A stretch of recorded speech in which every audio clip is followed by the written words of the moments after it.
Welcome back to the Full View. Now, police are tracking a wave of protests that are targeted at foreign-owned spaza shops in various townships across Gauteng. Residents claim they are reacting to the death of children in Soweto after consuming snacks from a local spaza shop. There have also been incidents where authorities expired and even spoiled food, fruits as well as vegetables on the shelves and still being sold to the unsuspecting consumers. Dr. Dale McKinley, a political activist and a member of the coordinating committee of Kopanang Africa Against Xenophobia, joins us now for more analysis. A very good evening to you, Doctor. Thank you so much for joining us. Firstly, your reaction on these latest incidents of expired or rotten food products that are being sold to the public that has now led to the loss of life for some children. Yeah, well, first of all, it's very, very unfortunate that the children have passed on as a result of eating what appeared to be contaminated food. Although I note that I have not yet seen, I don't know if there has been any particular forensic report yet done or analysis that's done on the food that would tell us exactly what was in those foods and what caused the deaths. So I think the problem is that this is a very, very touchy situation, which people can jump to conclusions. We have had, over the many years, we've had instances in many townships across South Africa, in fact, in many stores, whether spaza shops or otherwise, of people dying or of getting very sick from eating food.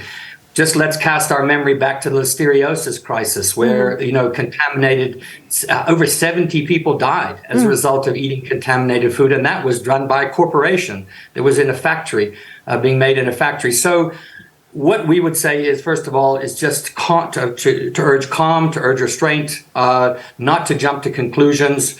Selling expired food is obviously, and food that is rotten is against the law and should be dealt with, but it has nothing to do with one's nationality, whether or not this particular spaza shop owner was a foreign national, or whether another one was a South African, or whatever the case might be, whether corporate or spazas.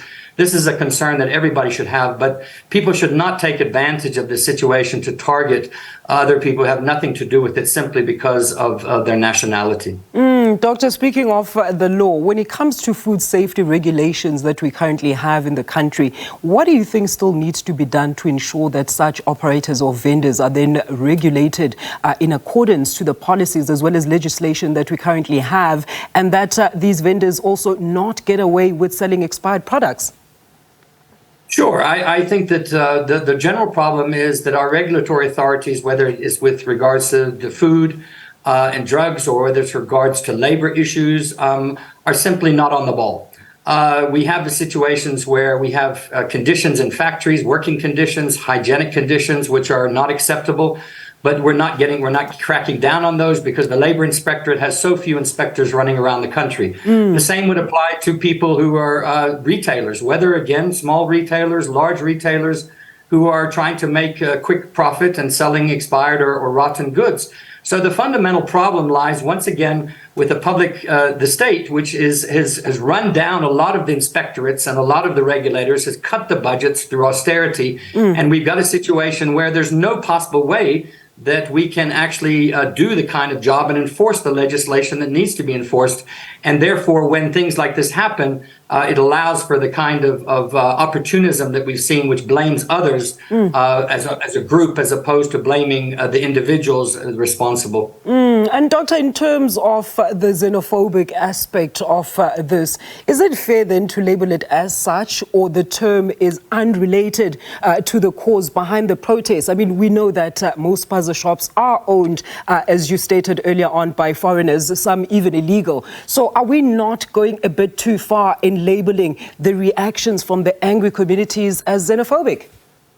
Well, first of all, I would disagree with the assumption that most spaza shops are foreign owned in South Africa. I think the statistics released by Stats South Africa about the informal economy are quite clear. The foreign nationals are a fairly small number of those who own. So I think it's very, very important for us to be careful about how we speak about these things, because it can inflame tensions very, very quickly. And just to say this is that I don't think that the vast majority of people are xenophobic. No, I don't think that. I think people are concerned and they're fearful.